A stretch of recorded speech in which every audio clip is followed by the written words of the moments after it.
What if I told you there's a city in Europe that gets more sunshine than Athens, Rome, and Barcelona combined, and yet most travelers completely overlook it? Or that there's a yellow tram in this city that has been climbing the same hills every single day since 1914, and almost nobody knows the secret it carries? Or that the most famous pastry on earth was invented by monks in a Lisbon monastery, and the original recipe is still locked away in a vault that only 3 people on the planet have ever seen? Lisbon is one of those cities where the surface is beautiful, but what's underneath is extraordinary. I'm going to take you through the must-see places in Lisbon today, and I'm saving the most surprising one for last, because number 1 on this list is the place that will completely change how you see this city forever. Stay until the end. You'll want to remember this one. Let's go. This is where Lisbon began. The Moors built it. The earthquake of 1755 spared it. Everything else in the city was destroyed and rebuilt, but Alfama survived almost completely intact. Walk into it, and you walk into a Lisbon that has existed for over 1,000 years. Narrow cobblestone streets twisting up the hill, laundry hanging between blue-tiled buildings, the sound of Fado music drifting out of tiny taverns at night. Fado was born in these exact streets, a melancholic, soul-aching style of singing that UNESCO has now declared an intangible cultural heritage of humanity. You can see it from almost everywhere in Lisbon, a Moorish fortress sitting on the highest hill in the city, surrounded by 11 stone towers. It was built in the 6th century by the Visigoths. The Moors expanded it, the Christian kings conquered it, earthquakes shook it, and it still stands today, watching over Lisbon for over 1,400 years. Most tourists go to take photos of the view, and yes, the view is breathtaking. The Tagus River stretches below, the red rooftops cover every hill. The 25 de Abril bridge glows in the distance. But here's what they miss: the peacocks, dozens of them, walking freely through the castle grounds, strutting along the ramparts, sleeping in the trees. It looks like something from a fairy tale. A small white limestone fortress sitting in the Tagus River, decorated with ropes, knots, and shields carved into the stone. UNESCO World Heritage. Built between 1514 and 1520. But here's what makes it extraordinary. This is where the age of discovery began. Vasco da Gama sailed past this tower on his way to India.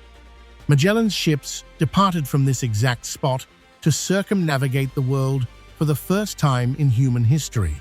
Every Portuguese explorer who changed the map of the world sailed past Belém Tower as their final view of home. Look closely at the stone carvings, and you'll see a rhinoceros, the first rhinoceros ever seen in Europe, gifted to the King of Portugal in 1515. Right next to Belém Tower stands one of the most beautiful buildings in Europe, and most visitors completely miss why it matters.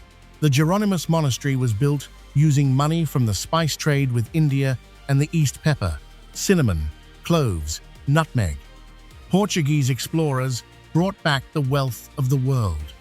And this is what they did with it. Every column, every arch, every detail is carved in a style that exists nowhere else on Earth. Manuelina architecture, named after King Manuel I. Sailors' ropes turned to stone.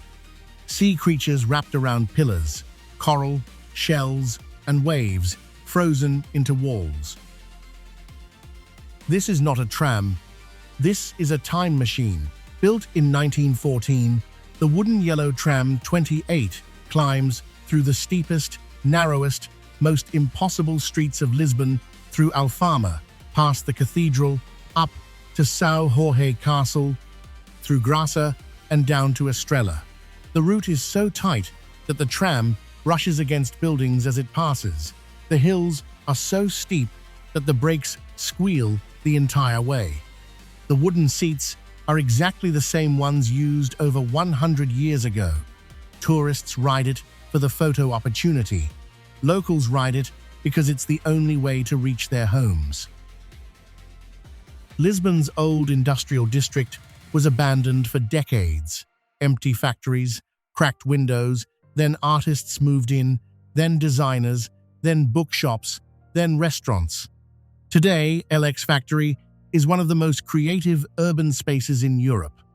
A former industrial complex transformed into bookshops in old warehouses, restaurants inside what used to be assembly lines, and graffiti covering every available wall.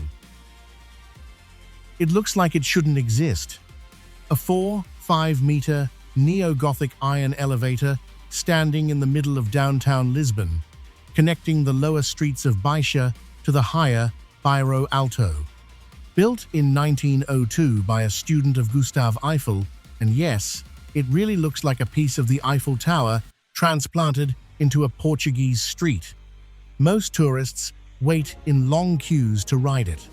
The local secret is this: walk around to the back, climb the small staircase from Carmo Square, and you reach the upper viewing platform for free, with no queue and a panoramic view of the entire city center that the people in the elevator queue are waiting an hour to see. The view is the same. The price is zero. And number one, the place that changes everything: Sintra. Technically not in Lisbon, practically inseparable from it. A 40-minute train ride from the city center takes you into a forested mountain landscape that looks like something invented for a fantasy novel. At the top of a hill stands Pena Palace, a 19th century romantic palace, painted in bright yellow and red, with onion domes, Gothic spires, Moorish arches, and Renaissance turrets, all mixed into one impossible building. Lord Byron called Sintra a glorious Eden. Below the palace is the Quinta de Regalera, a private estate with hidden tunnels, underground caves, mystical wells you can climb down into, and gardens designed around symbols of alchemy and Freemasonry. Sintra is a UNESCO World Heritage Site. It is the single most magical day trip in all of Europe, and most travelers visiting Lisbon never make it here. Lisbon does not give itself to you all at once. It rewards the people who climb the extra hill, take the tram to the end of the line, walk into the small Fado house, and ride the train out to Sintra. Every layer reveals another. Which one surprised you the most? Drop it in the comments.